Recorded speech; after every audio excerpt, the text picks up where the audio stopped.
Welcome back to Two Tricks, One Treat, where we journey into the unknown, seeking the truth behind the tales that chill our bones.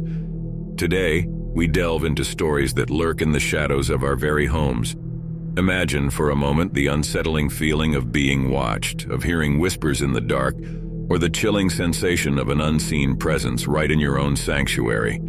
From the haunting echoes of an old Victorian home to the eerie whistle outside a man's window on a quiet summer night and the haunting events that forever changed a young woman's life, we explore tales that remind us that sometimes the most terrifying stories are those that happen right where we feel safest. 3 tales, each shrouded in mystery and suspense. But remember, only one of these stories is rooted in reality, while the others are crafted from the depths of imagination. Can you discern which tale truly transpired? Whether you're a first-time visitor or a seasoned detective of our channel, don't forget to hit that subscribe button and accompany us on this thrilling quest.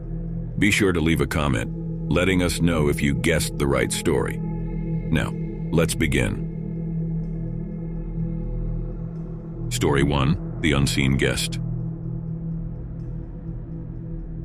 Every house has its quirks, but the old Victorian home at the end of Maple Street had more than its fair share. Its most unsettling feature: the basement. Jenna had recently moved into the house, drawn by its charm and surprisingly affordable price. The realtor had warned her that the house had a history, but Jenna wasn't one to be swayed by ghost stories. However, she couldn't shake off the unease she felt every time she passed the door leading to the basement. It was an old wooden door, its paint chipped, revealing the dark wood beneath. One night, as Jenna was settling into bed, she heard a faint sound. It was a soft, rhythmic tapping, like someone knocking their fingers against a hard surface. She tried to dismiss it as the house settling, but the sound persisted, growing louder and more insistent. Curiosity piqued. Jenna followed the noise, realizing with a sinking feeling that it was coming from the basement door. She hesitated for a moment, then, gathering her courage, she slowly opened it. The tapping stopped immediately, replaced by an oppressive silence. The only light came from the top of the stairs, casting long, eerie shadows on the walls. Taking a deep breath, Jenna began her descent. The wooden steps creaked under her weight, each step echoing in the vast emptiness of the basement. As she reached the bottom, she fumbled for the light switch. The room was instantly bathed in a dim yellow light.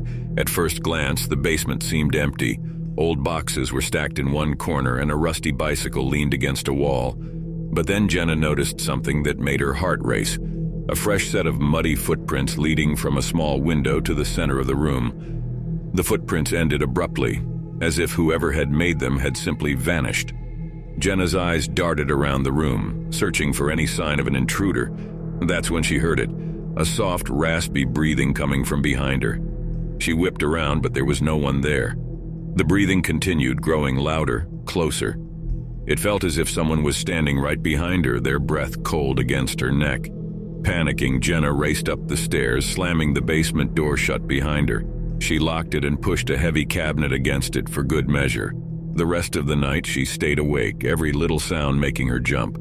The next morning, Jenna called the police. They searched the basement but found no one. However, they did make a chilling discovery. Scratched into the floor, right where the footprints had ended, were the words, "I'll be back." Jenna moved out the very next day, but the legend of the haunted basement of Maple Street lives on. Some say it's the spirit of a man who once lived there. Others believe it's something far more sinister. But one thing is certain, no one dares to venture into the basement after dark. Story 2: The Whistler. In the quiet suburban neighborhood where Tom lived, nights were typically filled with the soft chirping of crickets and the distant hum of cars. But on one particular summer night in 2012, the serenity was shattered by an eerie presence. Tom, a passionate gamer, was deeply engrossed in his Xbox session. The cool breeze from the open windows of his ground floor room provided a refreshing contrast to the intense gameplay. Hours flew by and soon the clock struck 2 a.m. Deciding to take a break, Tom switched off his console, opened up his laptop, and began watching some YouTube to wind down the night. His laptop being the only glow of light in the dark room. As he scrolled through videos, a faint, chilling whistle reached his ears. It seemed to come from just outside his window. Tom froze, his heart pounding. Was it just his imagination, a noise from the video, or was there someone lurking outside? Tom's fingers hesitated for a split second before he abruptly closed his laptop. Instantly, the room was plunged into an enveloping darkness. Heart racing, he cautiously slid off the couch and onto the floor, crawling stealthily towards the window. Every creak of the house, every rustle of the trees outside heightened his anxiety. And then, cutting through the silence, he heard it again. The same slow, haunting whistle, unmistakably close, as if it was within just 10 feet of the window. Panic surged through Tom. He needed to get out of that room. Mustering all his courage, he crawled out, making his way upstairs to the spare room directly above. From this vantage point, he hoped to catch a glimpse of the intruder without being seen. The backyard was a vast expanse of shadows, making it nearly impossible to discern any movement. But as Tom peered intently through the blinds, trying to adjust his eyes to the darkness, the whistle returned, fainter this time, and accompanied by the unmistakable sound of leaves crunching underfoot. The intruder was moving, heading towards the dense woods at the back of Tom's property. Rushing to his parents' room, Tom recounted the chilling events. Together they secured the house, locking windows and doors. The police were called, and they scoured the vicinity, but the intruder had vanished, swallowed by the night. Days later, a chilling revelation came to light.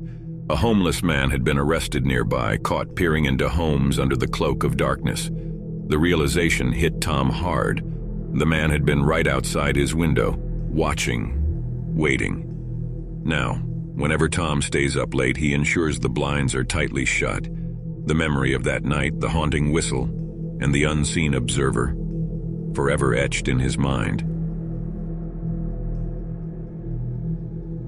Story 3, Marked by Shadows.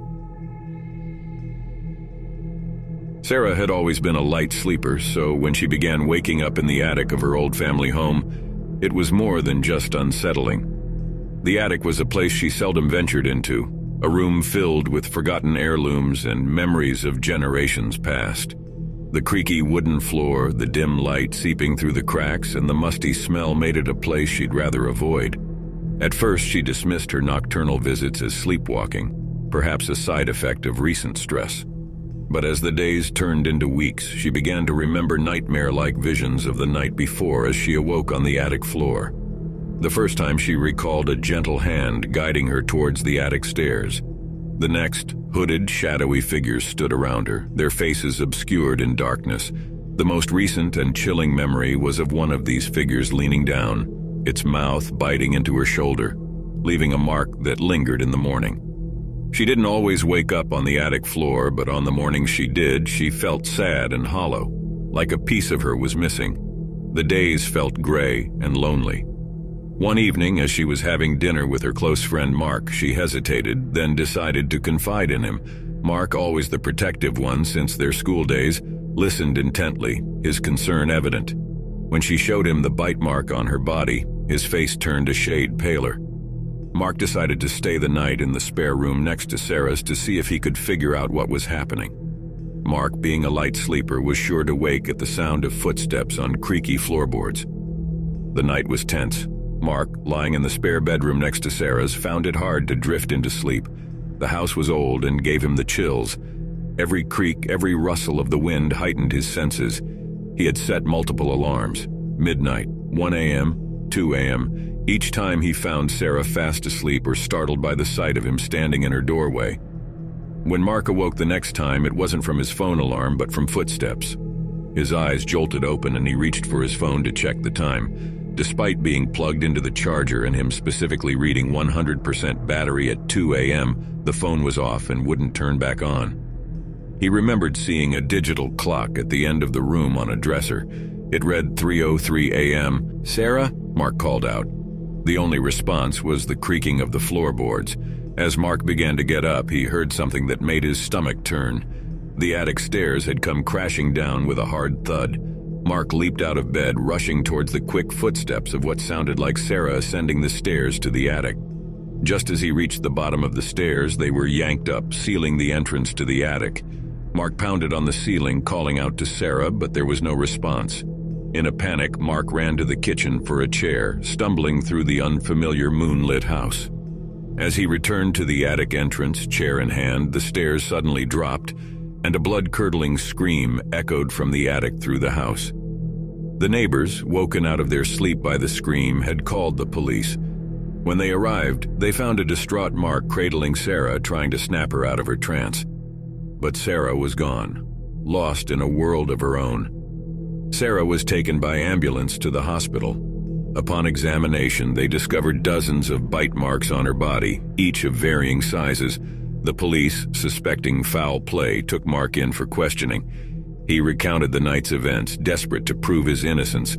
To further clear his name, he even submitted a mold of his teeth. However, none of the impressions matched the bites found on Sarah's body. Sarah was later transferred to a psychiatric facility. Her once vibrant personality was now overshadowed by a vacant stare. She would spend hours whispering to herself, drawing symbols that no one could decipher. The doctors were baffled, unable to diagnose her condition or explain the bite marks. The house, with its dark secret, was put up for sale. But no one dared to buy it, the tales of the hooded figure and Sarah's mysterious affliction keeping potential buyers at bay. To this day, the events of that fateful night remain a mystery. Some say the house is cursed, while others believe Sarah was the victim of dark entities feasting on her soul. And what about Mark? Maybe he is keeping something concealed from that eerie night. But one thing is certain: the house on Main Street, with its sealed attic, holds a secret that it refuses to reveal. Thank you for joining us on another suspense-filled episode. The time has come to unveil the truth hidden among the tales. Our first story, The Unseen Guest, with its haunted basement and chilling messages, is a tale crafted from the depths of imagination. A trick to test your nerves. The third narrative, Marked by Shadows, with Sarah's mysterious affliction and the sealed attic, is also a product of creative storytelling. Another trick to keep you on your toes. Which brings us to Tom's late-night encounter in The Whistler. This story, my friends, is The Treat. It's a true account from a close friend of the channel. I vividly recall him urgently asking to meet up so he could share the events of that unsettling night in person, and I'll never forget the look on his face when his mom entered the room to share the news of the arrest. Tom was horrified at the thought that someone might have been watching him that night. How did you fare in today's challenge? Were you able to discern fact from fiction? Let us know in the comments below. Thank you for joining us on this journey through the unknown. If you enjoyed this episode, make sure to hit that like button and share it with fellow mystery seekers. And remember, in every trio of tales at 2 tricks, 1 treat, 2 will deceive, but 1 always speaks the truth. Until next time, keep questioning, keep wondering, and always stay curious.